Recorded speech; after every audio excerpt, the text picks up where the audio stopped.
اعوذ باللہ من الشیطان الرجیم بسم اللہ الرحمن الرحیم۔ غذا اور دماغی صحت، از محمد فاروق سعید، UK۔ روزنامہ الفضل انٹرنیشنل، جمعرات 8 فروری 2024۔ غذائیت سے متعلق نفسیات کا بڑھتا ہوا شعبہ اور اس میں ہونے والی تحقیق یہ بتاتی ہے کہ انسان کی غذا انسان کی دماغی صحت میں اہم کردار ادا کرتی ہے۔ ایک مشہور قول ہے کہ آپ وہی ہیں جو آپ کھاتے ہیں، You are what you eat، لیکن یہ کہنا زیادہ درست ہو سکتا ہے کہ آپ جو کھاتے ہیں وہی محسوس بھی کرتے ہیں، کیونکہ غذائیت سے متعلق نفسیات کا بڑھتا ہوا شعبہ اور اس میں ہونے والی تحقیق یہ بتاتی ہے کہ انسان کی غذا انسان کی دماغی صحت میں اہم کردار ادا کرتی ہے۔ تحقیق سے پتہ چلتا ہے کہ کھانے اور غذائی اجزاء کا صحیح مرکب تناؤ، اضطراب، ڈپریشن اور دیگر نفسیاتی مسائل کے خلاف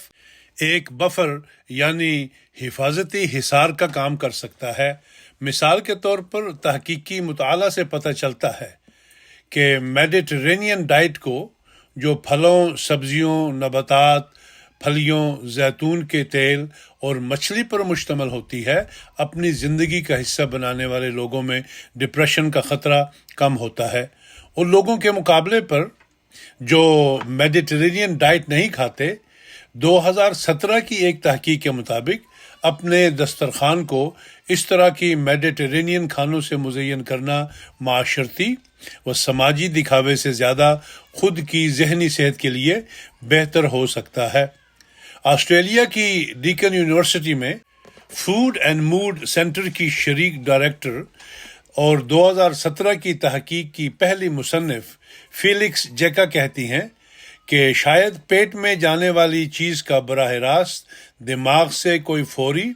اور واضح رابطہ نہ دکھائی دے، مگر انسان ایک نہایت پیچیدہ اور مربوط نظام رکھتا ہے۔ جسم اور دماغ مسلسل سگنلز کے ذریعے ایک دوسرے سے بات چیت کرتے ہیں اور رابطے میں رہتے ہیں۔ در حقیقت اس بات کے واضح ثبوت موجود ہیں کہ کسی بھی قسم کی مدت کی اور شدت کی جسمانی سرگرمی سے دماغی صحت بہتر ہونے میں بہت مدد ملتی ہے، اور نامور ماہرین غذائیت بشمول عالمی ادارہ صحت والے بھی یہ بات مانتے ہیں کہ جسم میں جانے والی غذا دماغی صحت پر بہت اثر ڈالتی ہے۔ بوسٹن کے میساچوسیٹس جنرل ہسپتال میں ماہر نفسیات و طرز زندگی اور غذائیت کی ماہر ڈائریکٹر ڈاکٹر اوما نائیڈو، جو کہ کام یور مائنڈ ود فوڈ کتاب کی مصنفہ بھی ہیں، کہتی ہیں کہ آہستہ آہستہ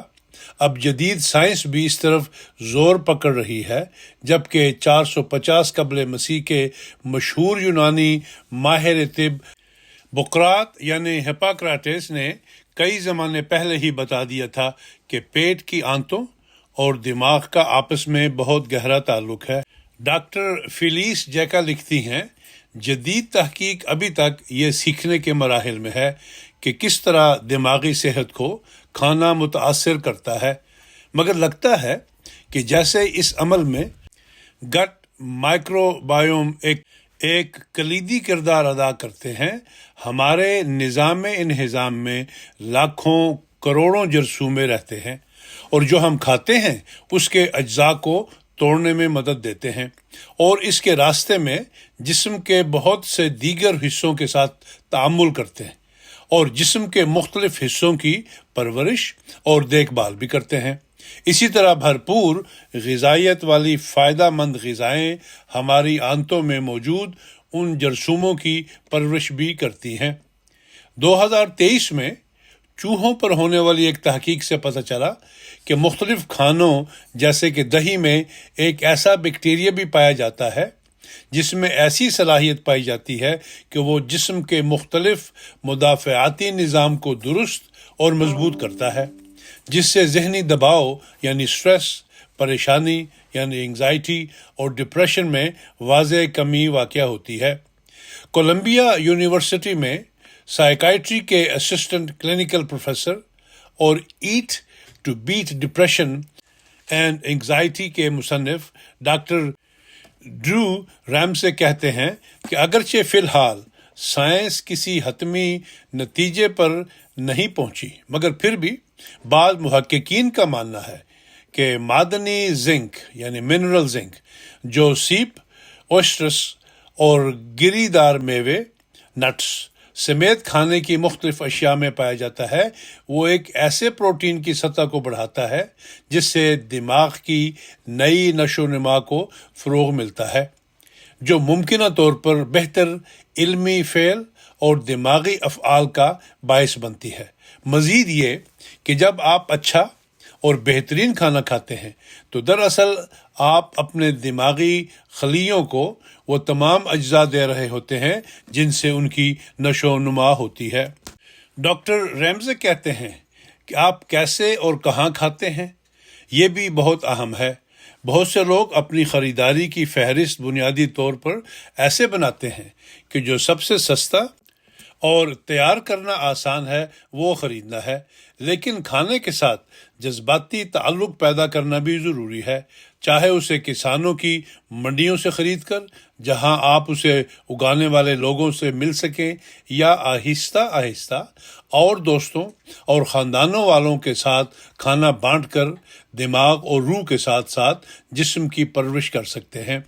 یہاں آپ کی آسانی کے لیے چند ایک ایسے کھانے جن کے متعلق سائنس کہتی ہے کہ بہتر دماغی صحت کے لیے آپ کو اپنی خریداری کی فہرست میں رکھنے چاہیے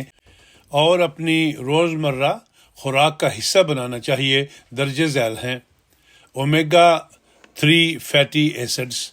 اگرچہ اس کے متعلق ابھی تحقیقات نامکمل ہیں، مگر پھر بھی اس بات کے کچھ شواہد موجود ہیں کہ اومیگا 3 فیٹی ایسڈ سے بھرپور غذائیں بشمول سمندری غذا، سی فوڈ، گری دار میوے، نٹس اور پودوں کے تیل، پلانٹ آئل، ہفتے میں کم از کم چند بار کھانے سے موڈ کی خرابی جیسے ڈپریشن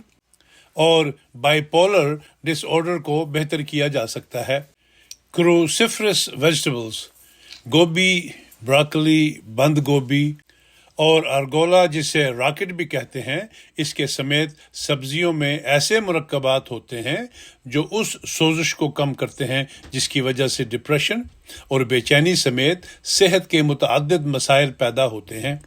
2022 کی ایک تحقیق کے مطابق جو لوگ ہر روز ایسی سبزیوں کی ایک سے زیادہ سرونگ کھاتے ہیں، ان میں ذہنی تناؤ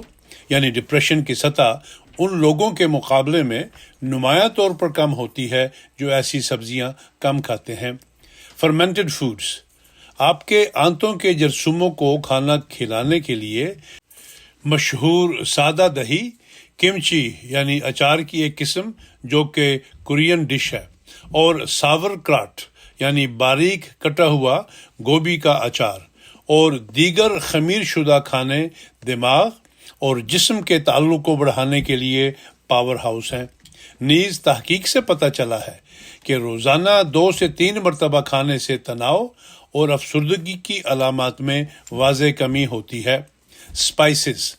دارچینی، زعفران، ہلدی، کالی مرچ اور دیگر مسالے اینٹی آکسیڈنٹس سے بھرپور ہوتے ہیں۔ ان میں سوزش کم کرنے والے مرکبات ہوتے ہیں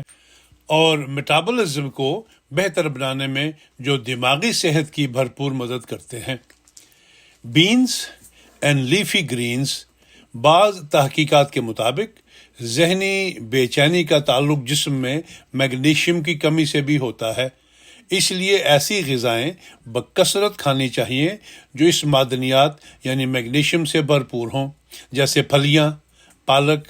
اور سوئس چارڈ دماغ کو پرسکون کرنے میں مددگار ثابت ہوتی ہیں۔